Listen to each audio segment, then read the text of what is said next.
नमस्ते। अगर आप फिजियोथेरेपी एग्जाम की तैयारी में लगे हैं तो लेजर थेरेपी पर यह स्टडी गाइड आपके बहुत काम आने वाली है। चलिए इसके सारे जरूरी कॉन्सेप्ट्स को एकदम आसान तरीके से समझते हैं ताकि एग्जाम में हर सवाल का जवाब पूरे कॉन्फिडेंस के साथ दिया जा सके। तो सबसे बड़ा सवाल यही है ना, कि आखिर रोशनी की एक पतली सी किरण शरीर के ठीक होने की स्पीड को यानी हीलिंग को तेज कैसे कर सकती है। सुनने में थोड़ा अजीब लगता है, पर इसी छोटे से सवाल के जवाब में ही लेजर थेरेपी का पूरा साइंस छिपा हुआ है। चलिए इसको डिकोड करते हैं। ठीक है, तो इस पूरे टॉपिक को आसानी से समझने के लिए हमने इसे 5 हिस्सों में बांट दिया है। सबसे पहले लेजर थेरेपी आखिर है क्या, फिर ये बनती कैसे है, इसके अलग अलग प्रकार कौन से हैं, हमारे शरीर पे इसका असर क्या होता है, और हाँ सबसे ज़रूरी इसका इस्तेमाल कब करना है और कब बिल्कुल नहीं। तो शुरू करते हैं पहले पॉइंट से। तो आ गए हम सेक्शन 1 पर, लेजर थेरेपी क्या है। सबसे पहले बिल्कुल बेसिक से शुरू करते हैं कि आखिर ये लेजर चीज क्या है। इसकी डेफिनेशन और इसके पीछे का सिद्धांत याद रखिएगा, वाइवा हो या रिटन एग्जाम दोनों के लिए बहुत ज्यादा जरूरी है। देखिए लेजर का पूरा सार इन 4 शब्दों में है: मोनोक्रोमैटिक, कोहेरेंट, हाईली फोकस्ड और हाई इंटेंसिटी।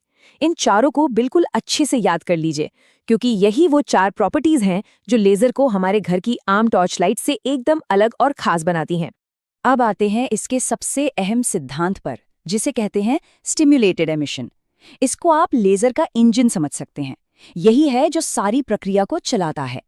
आसान भाषा में इसका मतलब है कि हम एक एक्साइटेड एटम को, मतलब एक ऊर्जा से भरे हुए परमाणु को थोड़ा सा उकसाते हैं ताकि वो अपनी एक्स्ट्रा एनर्जी एक लाइट पार्टिकल यानी फोटॉन के रूप में बाहर निकाल दे।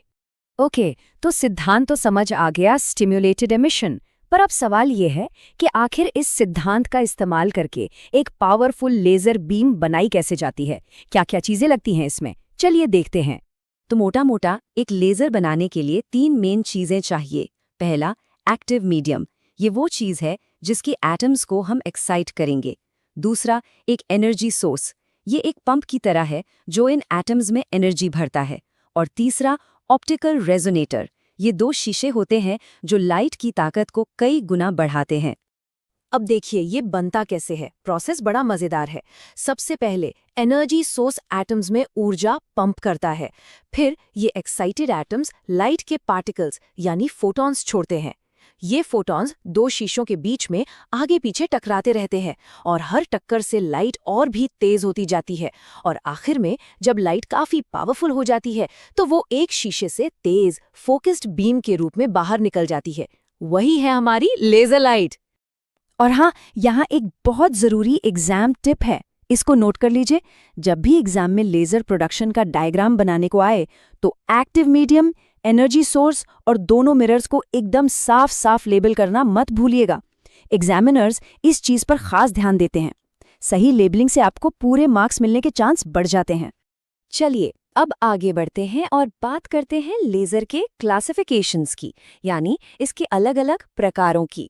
ये सेक्शन भी एग्जाम के पॉइंट ऑफ व्यू से काफी इंपॉर्टेंट है। इससे अक्सर शॉर्ट नोट्स या वाइवा में सवाल आ जाते हैं, तो इस पर थोड़ा एक्स्ट्रा ध्यान दीजिएगा।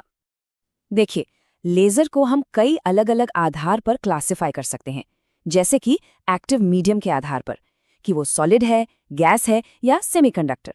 फिर हम पावर के आधार पर भी इसको बांट सकते हैं, लो पावर और हाई पावर।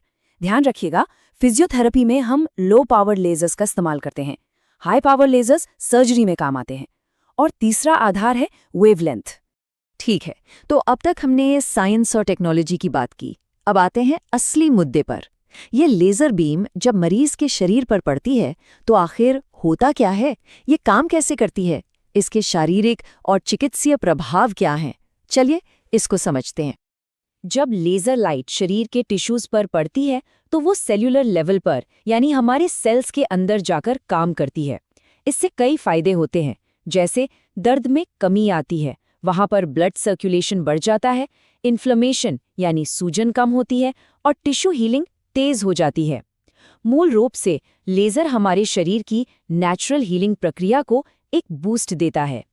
तो जो शारीरिक असर हमने अभी देखे, उन्हीं की वजह से हम लेजर को इतनी सारी कंडीशंस में इस्तेमाल करते हैं, जैसे टेंडिनाइटिस या टेनिस एल्बो का दर्द, लो बैक पेन या फिर आर्थराइटिस, सॉफ्ट टिश्यू की चोटों में, घाव भरने में या फिर ट्रिगर पॉइंट्स को रिलीज करने में, इन सभी चीजों में लेजर काफी असरदार साबित होता है।